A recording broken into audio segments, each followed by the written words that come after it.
Hello po, good morning. Magandang umaga po sa ating lahat. Welcome back po sa ating channel. This is our reactions.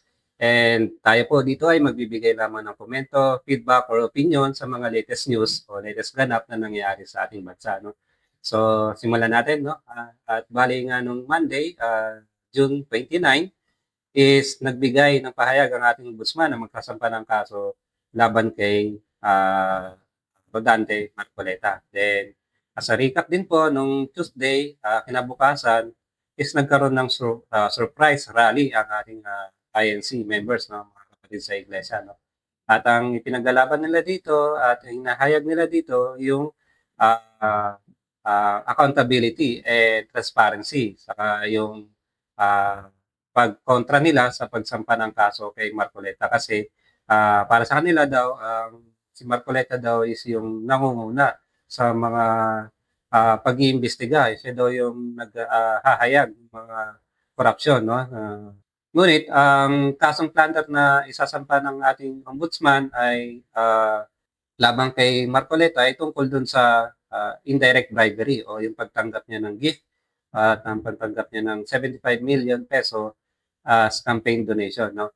So, pakinggan natin yung naging news o maganda kung bakit plunder. Bakit ba plunder yung sinampang kaso kay Marcoleta, no?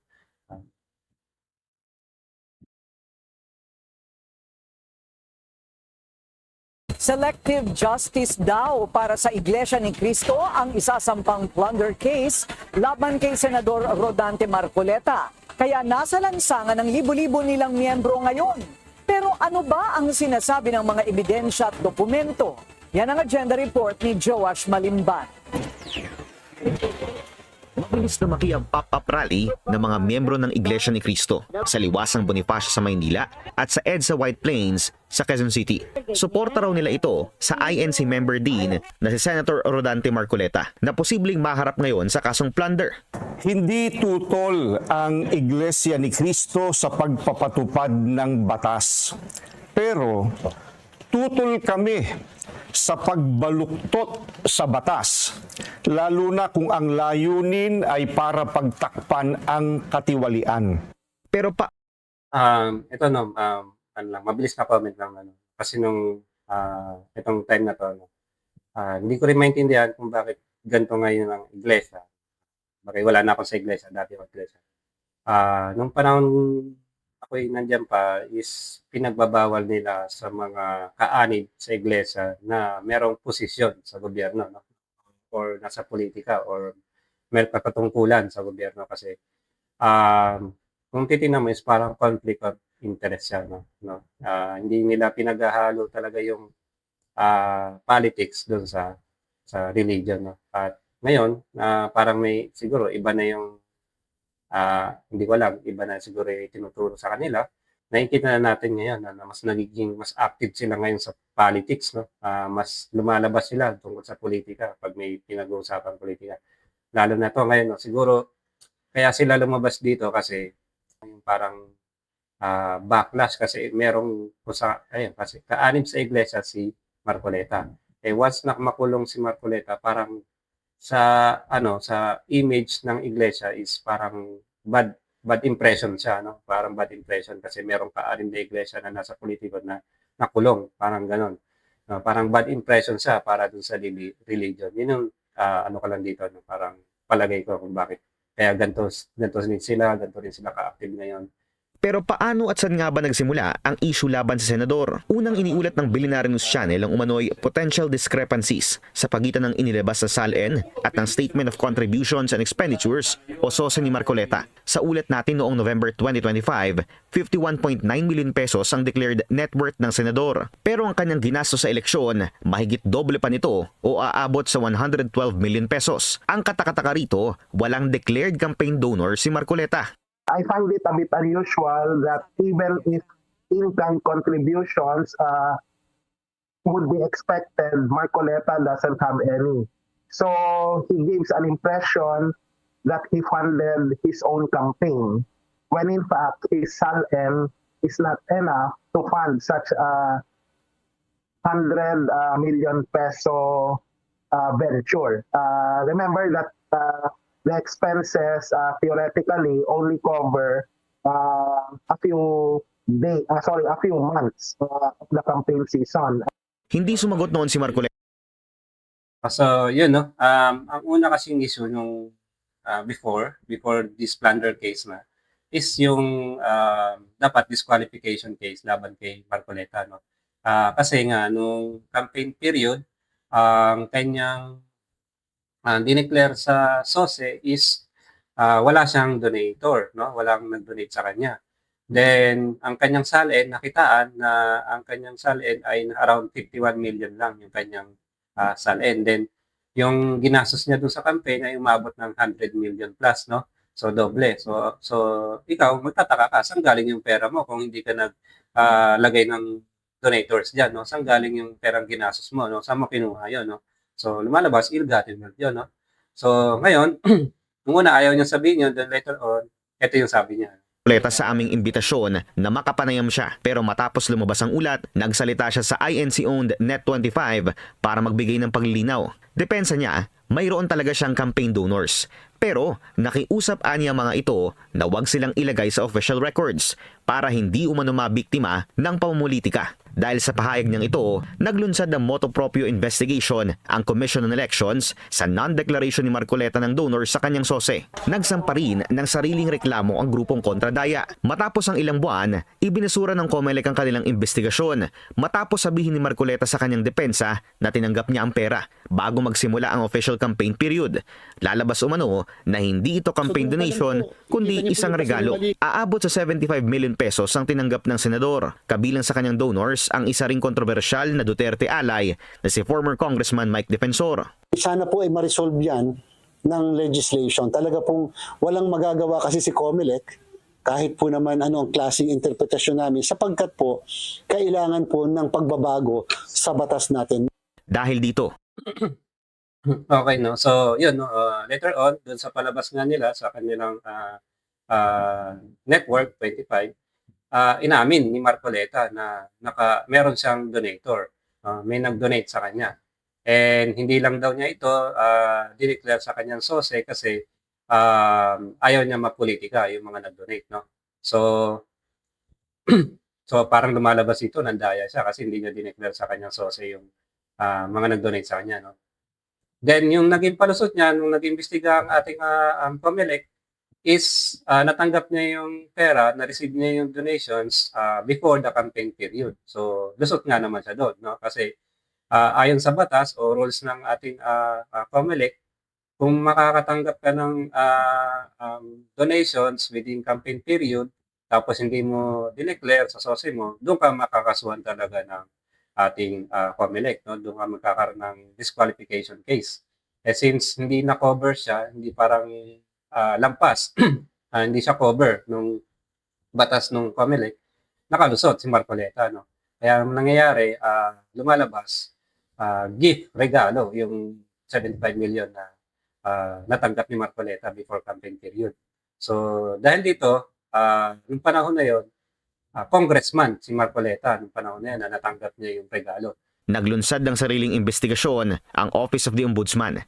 Sa isang presscon, inilahad ni Ombudsman Boying Remulla na malapit ng sampahan ng plunder case si Marcoleta sa Sandigan Bayan. Kung lusot kasi ang argumento ni Marcoleta sa isang election offense case, pasok naman daw ito sa plunder provisions. Ibig sabihin, kung tinanggap niya ang 75 million pesos noong hindi pa siya kandidato, tinanggap niya ito habang siya ay nakaupo bilang isang congressman.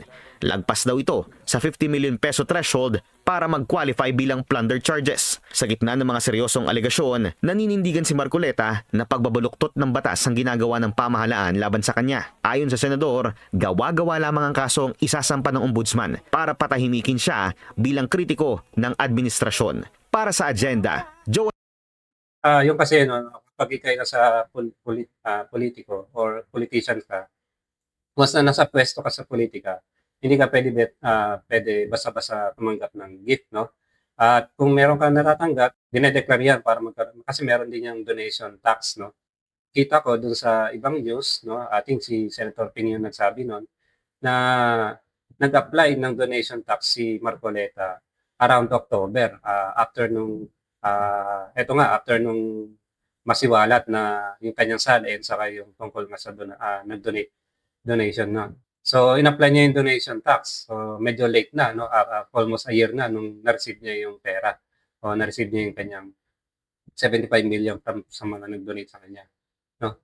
And kung makikita natin dito, no, kung titingnan mo hindi siya makasampahan ng kaso, eh, parang maraming politikong gagawa ng ganitong senaryo, yung gagayahin yung ginawa ni Marcoleta para makaligtas dun sa mga disqualification case para sa Comelec. Gagawin yung ganito, yung parang i-receive nila yung donation bago yung campaign tapos gagamitin nila yung donation during campaign, no? So, maraming gagaya niyan kapag hindi siya nasampahan ng kaso o hindi siya napanagot sa batas, no?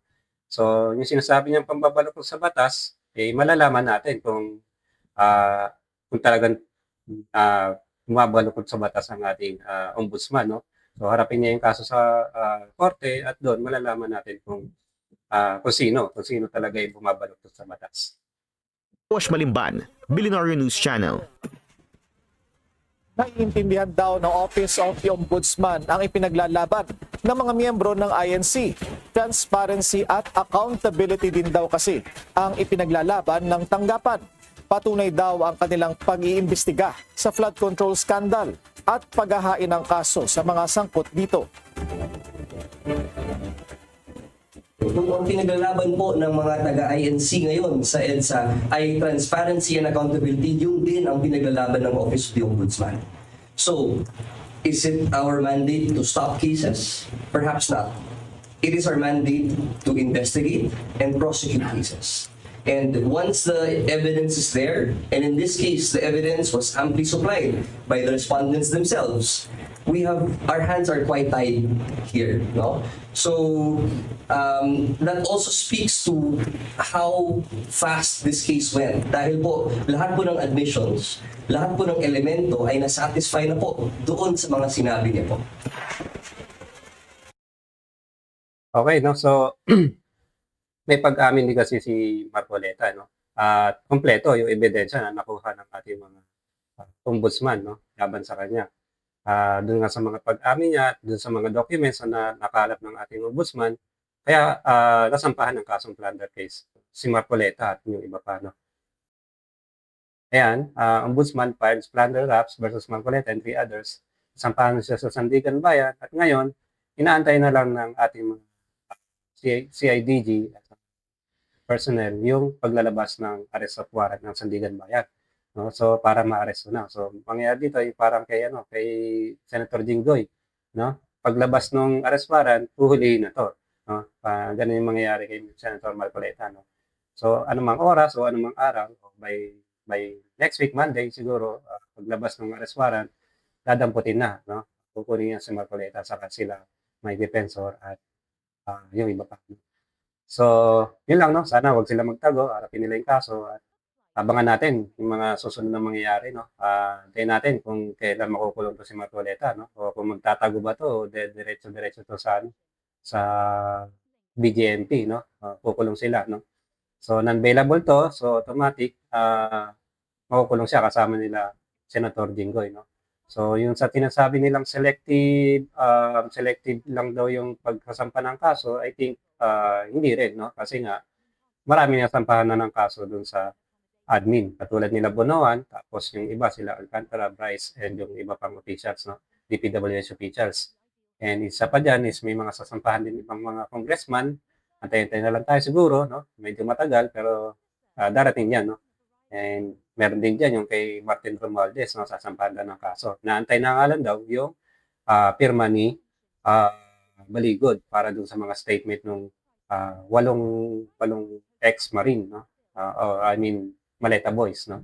So, marami pang kakasuhan at marami pang siguro mga big fish dito. Talaga namang antayin natin, no? Sino sa mga congressman o kongreso pa ang masasampahan ng kaso. Okay, no? Hanggang dito na lamang po tayo at maraming salamat po sa inyong pagsubaybay, no? So, kita-kita ulit tayo sa susunod nating vlog po. Thank you very much. Goodbye.